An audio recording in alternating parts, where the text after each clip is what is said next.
আসসালামু আলাইকুম। তোমরা কি জানো বিজ্ঞানীরা কিভাবে প্রমাণ করে কোনো ফলাফল সত্যি গুরুত্বপূর্ণ কিনা? আজকে জানাবো ৩টি powerful statistical test: Z test, T test and chi square test.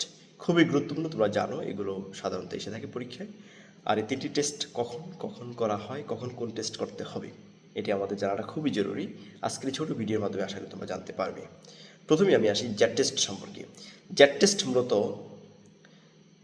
Sample size 30 থেকে যদি বেশি হয়, 30 থেকে বেশি হলে, স্যাম্পল সাইজ 30 থেকে বেশি হলে এবং যদি পপুলেশন ভ্যারিয়েন্স থাকে, তাহলে আমরা খুব সহজেই জ্যাট টেস্ট করতে পারবো। আর টি টেস্ট করার ক্ষেত্রে আমাদের যেটি লক্ষ্য রাখতে হবে সেটি হচ্ছে স্যাম্পল সাইজ 30-এর থেকে কম হতে হবে এবং এর 3টি টাইপস আমি তোমাদেরকে বলি: ওয়ান, স্যাম্পল অ্যান্ড ইনডিপেন্ডেন্ট। আরেকটি বিষয় আছে, সেটি হচ্ছে পেয়ার্ড। অর্থাৎ এই 3টি যদি টাইপস থাকে তাহলে আমরা খুব সহজেই কী করতে পারবো, টি টেস্টটা করতে পারবো।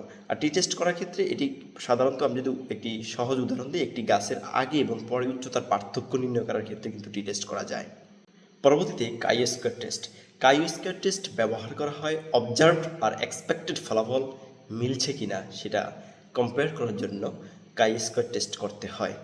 যেমন আমরা যদি এটাকে একটি উদাহরণ আকারে দেখাই, সেটা হচ্ছে ম্যান্ডেলের পি প্লান্ট, সেটার যে রেশিওটা রয়েছে, যেমন 3:1, এটি মিলছে কিনা এটির জন্য সাধারণত আমরা কাই স্কোয়ার টেস্ট করে থাকি।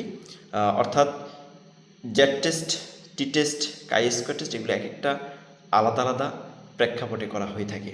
আশা করি বুঝতে পেরেছো। আমরা এগুলো নিয়ে বিস্তারিত ক্লাস করব। সকলকে ধন্যবাদ জানিয়ে আজকে এই পর্যন্তই। আসসালামু আলাইকুম।